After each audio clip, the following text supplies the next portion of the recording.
Hello students, खैर मकदम है आप सभी का आपके अपने यूट्यूब चैनल स्टडी विद एहसान पे। और जैसा कि थंबनेल से आपको मालूम है कि आज के इस वीडियो में हम लोग इंटरमीडिएट उर्दू, जी हाँ, बिहार बोर्ड क्लास 12 उर्दू के चैप्टर 2 जिसका नाम मिट्टी का तेल है, ये एक मजमून है और इसके मजमून निगार ख्वाजा हसन निज़ामी, जी हाँ, जनाब ख्वाजा हसन निज़ामी साहब हैं। और ये बहुत ही मशहूर मजमून है और अगर आपके इंटरमीडिएट फ़ाइनल इम्तिहान की बात की जाए तो इस मजमून से अक्सर कई सारे क्वेश्चंस इम्तिहान में आते ही आते हैं। तो बहुत सारे ऑब्जेक्टिव क्वेश्चंस आपको इस मजमून से हर साल देखने को मिलते हैं। तो इसके सारे ऑब्जेक्टिव क्वेश्चंस को, जो भी इंपॉर्टेंट ऑब्जेक्टिव क्वेश्चंस इससे बन सकते हैं, उनको देखना बहुत ज़्यादा ज़रूरी है कि इससे कुछ क्वेश्चंस आपका हर साल आ ही जाते हैं और कुछ मार्क्स आपको दे ही जाते हैं। तो आज के इस वीडियो में हम लेकर आए हैं आपके लिए चैप्टर 2 मिट्टी के तेल से कुछ इंपॉर्टेंट ऑब्जेक्टिव क्वेश्चन जो आपके आने वाले एग्ज़ाम के लिए बहुत ही ज़्यादा अहम है। और मैं आपको बता दूं, और आपको इल्म, आप में से बहुतों को ये मालूम भी होगा कि 100 ऑब्जेक्टिव क्वेश्चंस आपको दिए जाएंगे जिनमें किसी 50 क्वेश्चन के आपको जवाब देने हैं। और ये 50 क्वेश्चन कितने मार्क्स के होंगे? 50 मार्क्स के होंगे। अब ज़रा सोचिए कि अगर ऑब्जेक्टिव क्वेश्चन मारूजी सवालात में ही अगर 50 में 50 हासिल कर लेते हैं, जो कि हासिल करना बहुत बड़ी बात नहीं है, आप आसानी से कर सकते हैं। उसके लिए आपको लगातार ऑब्जेक्टिव क्वेश्चंस को देखते रहने होंगे और उसके लिए आप अपने इस चैनल को सब्सक्राइब कर सकते हैं और बेल आइकन को भी प्रेस कर सकते हैं, ताकि जैसे ही इस तरह की कोई वीडियो आपके चैनल पर अपलोड किया जाए तो आप उसका इल्म आपको हो जाए और आप उसे देख लें। तो चलिए, आज के इस वीडियो में कौन कौन से ऑब्जेक्टिव क्वेश्चंस हैं जो कि बहुत अहम हैं आपके आने वाले इंटरमीडिएट फाइनल एग्जाम के लिए, उसे देखना शुरू करते हैं। उससे पहले एक छोटी सी रिक्वेस्ट है कि अगर आप चैनल पर नए हैं और चैनल को सब्सक्राइब नहीं किया है तो चैनल को सब्सक्राइब कर दें और बेल आइकन को भी प्रेस कर दें, ताकि इस तरह की सारी यूज़फुल वीडियोज़ आप तक पहुँचती रहे और आपकी तैयारी अच्छी तरह हो सके और फिर ज़्यादा से ज़्यादा नंबर से आपको कामयाबी भी हासिल हो। तो चलिए, आप देख सकते हैं on the screen question number 1, आग, हवा, पानी और मिट्टी में सबसे कमतर किसको समझा जाता है? जी हाँ, सबसे कमतर यानी से सबसे कम दर्जे का किसको समझा जाता है, आपको बताना है। 4 ऑप्शंस आपके सामने हैं, आग, हवा, मिट्टी या पानी। तो 4 ऑप्शंस आपके सामने हैं और मैं ये बता दूं कि ये सवाल एक नहीं 10 दफ़ा आपका पूछ चुका है, लगातार पूछा जाता है। ये बहुत ही इंपॉर्टेंट सवाल है इस मजमून से, पहला सवाल यही आपका आता है। तो मैं आपको बता दूं कि आपका सही जवाब क्या है। आपका सही जवाब है ऑप्शन सी, मिट्टी। जी हाँ, आग, हवा और पानी में सबसे कमतर जो समझा जाता है वो किसे समझा जाता है? मिट्टी को समझा जाता है। फिर आपका क्वेश्चन नंबर 2 आपके सामने, ख्वाजा हसन निज़ामी कहाँ मदफून हुए? जी हाँ, कहाँ मदफून हुए ये आपको बताना है।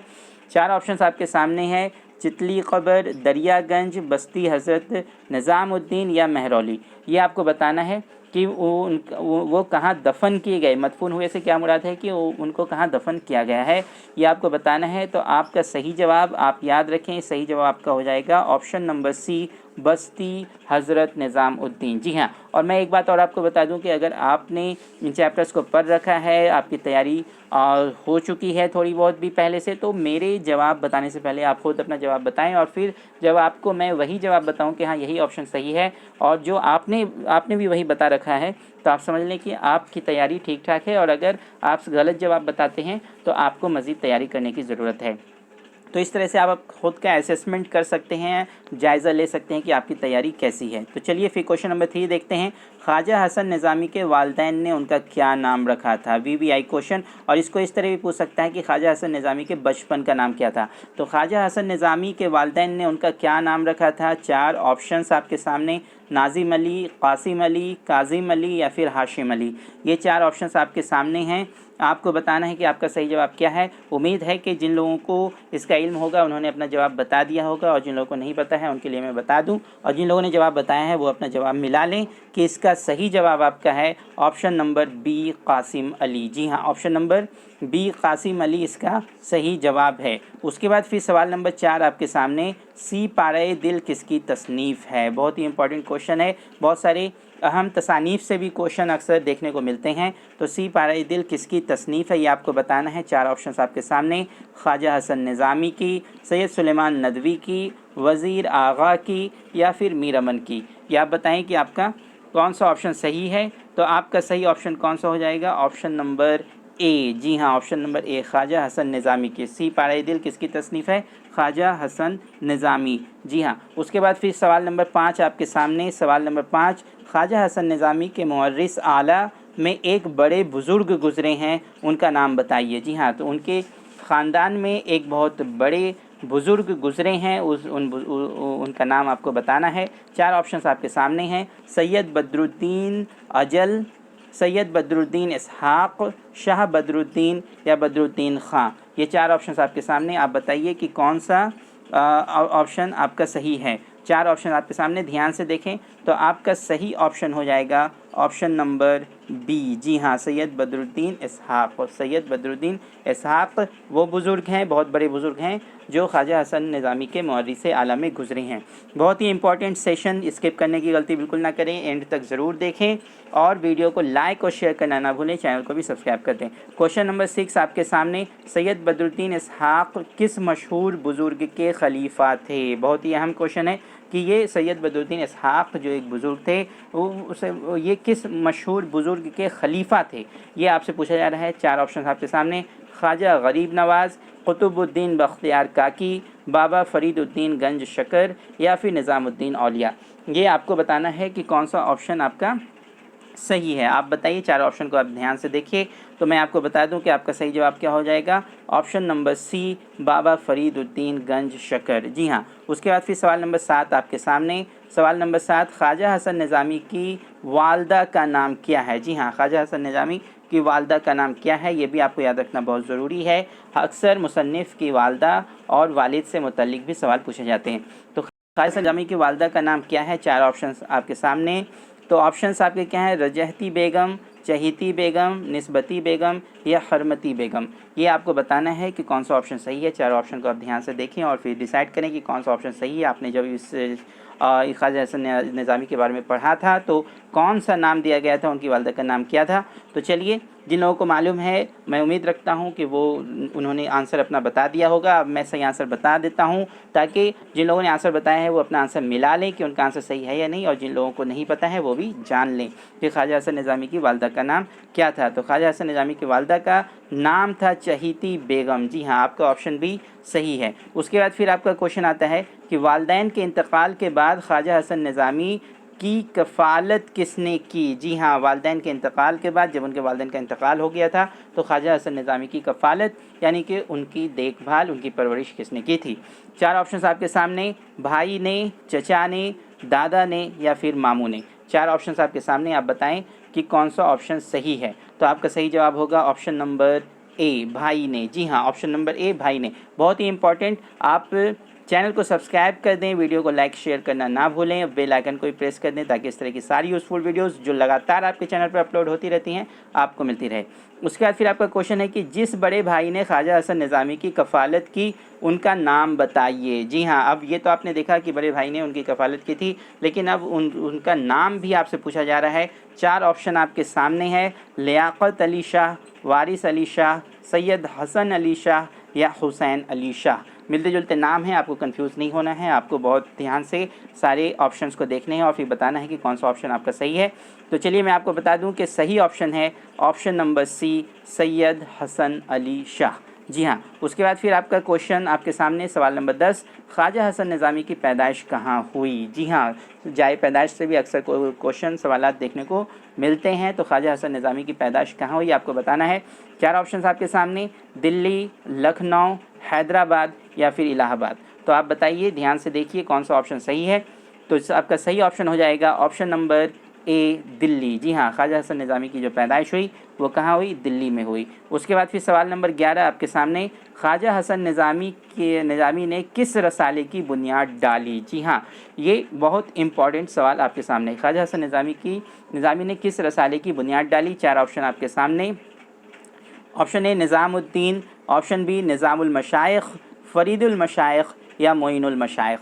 आपको बताना है कि आपका सही जवाब क्या है।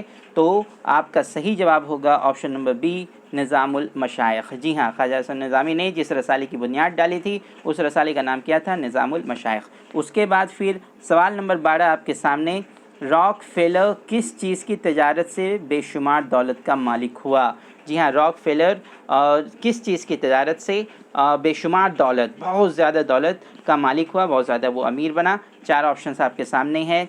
आपके ऑप्शंस हैं मिट्टी का तेल, सरसों का तेल, नारियल का तेल या फिर कद्दू का तेल। तो आप बताइए आपका ऑप्शन क्या होगा।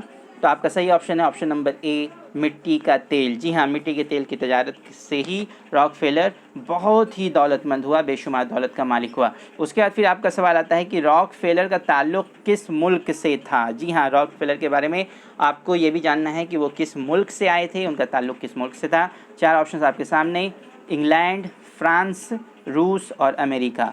तो आप बताइए आपका सही ऑप्शन क्या है। आपका सही ऑप्शन होगा ऑप्शन डी, अमेरिका। जी हाँ, उनका ताल्लुक़ कहाँ से था, अमेरिका से था। उसके बाद सवाल नंबर 14 आपके सामने, ख्वाजा हसन निज़ामी कहाँ मदफून हुए। जी हाँ, कहाँ मदफून हुए ये आपको बताना है।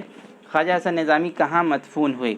4 ऑप्शन आपके सामने, बस्ती हज़रत निज़ामुद्दीन, जामे मस्जिद, महरौली या करोल बाग। ये सारी जगहें कहाँ हैं, दिल्ली में हैं सारी जगह। तो ख्वाजा हसन निज़ामी कहाँ मदफून हुए ये आपको बताना है। तो आपका सही जवाब हो जाएगा ऑप्शन नंबर ए, बस्ती हज़रत निज़ामुद्दीन। जी हाँ, बस्ती हज़रत निज़ामुद्दीन। उसके बाद फिर आपका सवाल नंबर 15, गदर के वाक़यात को अफ़सानों और नावलों की शक्ल में किसने पेश किया। गदर के वाक़यात 1857 ईस्वी में जो एक गदर हुआ था भारत में, हिंदुस्तान में बहुत बड़ी जंग, बहुत बड़ी बगावत कह लें वो, और पहली जंग आज़ादी जिसे तस्लीम किया गया है। तो गदर के वाक़यात को अफ़सानों और नावलों की शक्ल में किसने पेश किया। 4 ऑप्शन आपके सामने हैं, प्रेमचंद, ख्वाजा हसन निज़ामी, हाली या फिर डिप्टी नज़ीर अहमद। तो आप बताइए कि आपका सही जवाब क्या होगा। तो आपका सही जवाब है ऑप्शन बी, ख्वाजा हसन निज़ामी। जी हाँ, ख्वाजा हसन निज़ामी। अच्छा सवाल है, आप इसे याद रखेंगे, अक्सर ये सब सवाल आपके फाइनल एग्ज़ाम में आते हैं।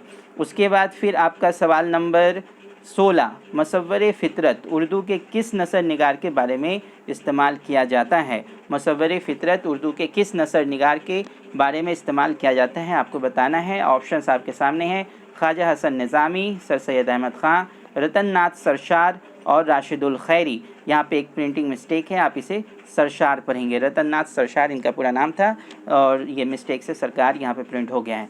तो मुसव्वरे फ़ितरत किस उर्दू के किस नसर निगार के बारे में इस्तेमाल किया जाता है आपको बताना है। तो आपका सही जवाब है ऑप्शन ए, ख्वाजा हसन निज़ामी। जी हाँ, ऑप्शन ए, ख्वाजा हसन निज़ामी आपका सही जवाब है। फिर सवाल नंबर 17 आपके सामने, ख्वाजा हसन निज़ामी की पैदाइश कब हुई। जी हाँ, कब हुई।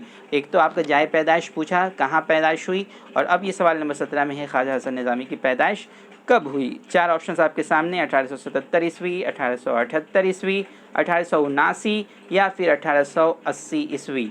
आप बताइए, चारों ऑप्शंस को आप ध्यान से देखिए, दिमाग लगाइए और फिर बताइए कि कौन सा ऑप्शन आपका सही है। याद करने की कोशिश कीजिए कि जब आपने ख्वाजा हसन निज़ामी साहब के बारे में पढ़ा था तो क्या पढ़ा था, उनकी पैदाइश का साल क्या दिया हुआ था, आपको बताना है। 4 ऑप्शंस आपके सामने है। चलिए, जिन लोगों को मालूम होगा उन लोगों ने अपना आंसर बता दिया था, अब मैं आंसर बता दूं ताकि वो अपना मिला लें, और जिन लोगों को नहीं मालूम है वो भी जान लें। तो आपका सही ऑप्शन हो जाएगा ऑप्शन नंबर बी, 1878 ईस्वी। जी हाँ, ख्वाजा हसन निज़ामी की पैदाइश 1878 ईस्वी में हुई थी। और जिन लोगों ने जवाब पहले बताए हैं वो ज़रूर देखेंगे कि कितने सवालों के जवाब उन्होंने सही सही बताए हैं। अगर ज़्यादा सवालों के जवाब उन्होंने सही बताए हैं तो उन्हें मुबारकबाद पेश करता हूं कि उनकी तैयारी अच्छी है, और अगर उनके बताए हुए सवालात गलत हैं और सवालों के जवाबात गलत हैं तो उन्हें मज़ीद तैयारी करने की ज़रूरत है। और जो लोग नए जुड़े हैं वो तो बार बार वीडियो को देखते रहें ताकि उन्हें याद हो जाए। फिर सवाल नंबर 18 आपके सामने, ख्वाजा हसन निज़ामी के वालिद का क्या नाम था। जी हाँ, पहले आपसे वालदा का नाम पूछा गया और अब वालिद का नाम पूछा जा रहा है कि ख्वाजा हसन निज़ामी के वालिद का नाम क्या था। 4 ऑप्शंस आपके सामने, सैयद बदरुद्दीन, सैयद माशूक़ अली, सैयद आशिक़ अली या सैयद इसहाक़ अली। 4 ऑप्शंस आपके सामने हैं, बारी बारी से सबको देखिए और बताइए कि कौन सा ऑप्शन आपका सही है। तो आपका सही ऑप्शन हो जाएगा option number C, Syed Ashiq Ali. जी हाँ, सैयद आशिक़ अली उनके वालिद का नाम था। उसके बाद सवाल नंबर 20 आपके सामने, ख्वाजा हसन निज़ामी की वफ़ात कब हुई। जी हाँ, अभी आपने देखा कि 1878 ईस्वी में उनकी पैदाइश हुई थी, अब उनकी वफ़ात कब हुई ये पूछ रहा है। आपके ऑप्शंस आपके सामने, 1955 ईस्वी, 1956 ईस्वी, 1957 ईस्वी और फिर 1954 ईस्वी। तो आप बताइए कि आपका सही जवाब कौन होगा। तो आपका सही जवाब है ऑप्शन ए, 1955। जी हाँ, 1955 ईस्वी में उनकी वफ़ात हुई। उसके बाद फिर सवाल नंबर 20 आपके सामने, कि सवाल नंबर 20 आप देख सकते हैं ऑन द स्क्रीन, मज़मून किस तरह के अदब में शामिल है। जी हाँ, ये जो मज़मून किस तरह के अदब में शामिल है, ये आपको बताना है। 4 ऑप्शंस आपके सामने हैं, अफसानवी अदब, गैर अफसानवी अदब, शेरी अदब या बच्चों का अदब। 4 ऑप्शंस आपके सामने, आप बताइए कि आपका कौन सा ऑप्शन सही होगा। तो आपका सही ऑप्शन है, जवाब कौन सा सही हो जाएगा, बी, गैर अफसानवी अदब, गैर अफसानवी अदब, ऑप्शन बी आपका सही है। उसके बाद फिर आपका क्वेश्चन आता है कि रॉकफेलर कौन था। जी हाँ, रॉकफेलर कौन था ये आपको बताना है, साइंसदान, डॉक्टर, ताजिर या किसान। और मैं ये आपको बता दूं कि ये सवाल बहुत अहम है, आप 2020 का क्वेश्चन पेपर भी निकाल कर दे सकते हैं। 2020 में भी ये सवाल आया है कि रॉकफेलर कौन था। तो आपका सही जवाब कौन सा हो जाएगा, ऑप्शन सी, ताजिर। जी हाँ, और अभी आपने देखा था कि मिट्टी के तेल की तजारत करके ही ये बेशुमार दौलत का मालिक बना था, और इसका ताल्लुक़ किस मुल्क से था, अमेरिका से था। ये भी आप याद रखेंगे।